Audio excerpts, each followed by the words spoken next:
I'm doing some research for an upcoming episode that's taking longer than I anticipated, so I figured in the meantime, I'd give you guys something a little bit different. I often get asked what I'm watching, listening to, what games I'm playing, and so on. So I figured since it's a new year, I would do a short video dedicated to all the things I discovered and really enjoyed in 2018. Now, this is not stuff that was necessarily new in 2018, just that 2018 was when I first encountered them. Twitch channels. Often when I'm editing, I'll have something running on my second monitor. For the past few months, that's been a streamer called French Stallion. He's a music streamer that plays tons of really awesome metal songs along with Rocksmith, which is this game sort of like Rock Band, except you play the songs along with a real guitar.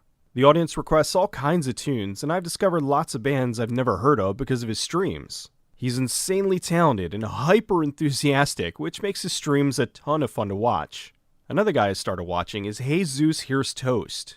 He mostly does Bloodborne. Actually, 90% of the time he's doing Bloodborne, or some sort of Souls-like game, but his runs always have some kind of theme, so it's never really just the same thing. Right at the end of the year, I stumbled upon Jake and Bake Live because another channel I was following was hosting him.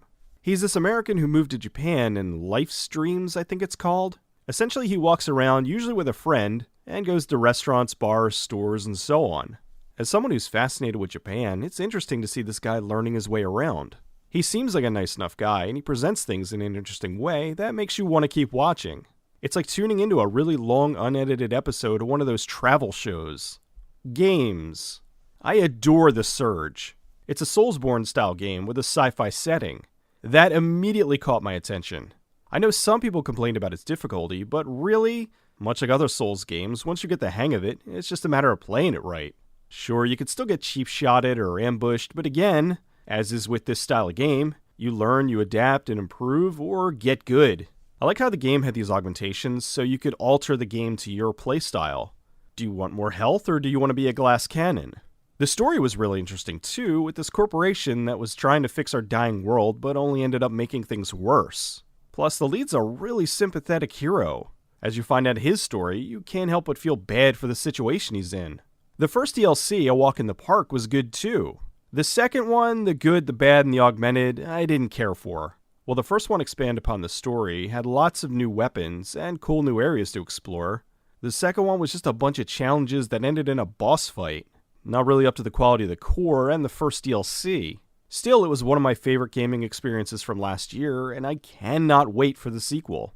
I'm incredibly late to the party on this, but the 2011 Tomb Raider is every bit as good as I've heard. I streamed the Xbox One remaster, and I was floored by how good it was. It kept the spirit of the old Tomb Raider games, but with a bunch of new tricks. The story was good, and don't think I didn't notice the references to The Descent. Graveyard Keeper was a game that was actually new last year, and I adored it. It's one of the rare instances where I was actually playing something that is brand new. Now, full disclosure, I did get a copy from the company to review, but that in no way tainted my views on it. Graveyard Keeper is kind of a darkly comedic version of games like Harvest Moon and Stardew Valley. You play a mortician in a medieval village who has to handle the bodies of the dead being delivered to your establishment. You can either bury them in the cemetery, cremate them, or you can also cut them up and sell the meat to the local tavern. It's addicting and fun. It's one of those games you could pick up and play for a few minutes or a few hours. It kind of was my go-to game for a while when I needed to relax. I sunk almost 80 hours into it, and I don't regret it.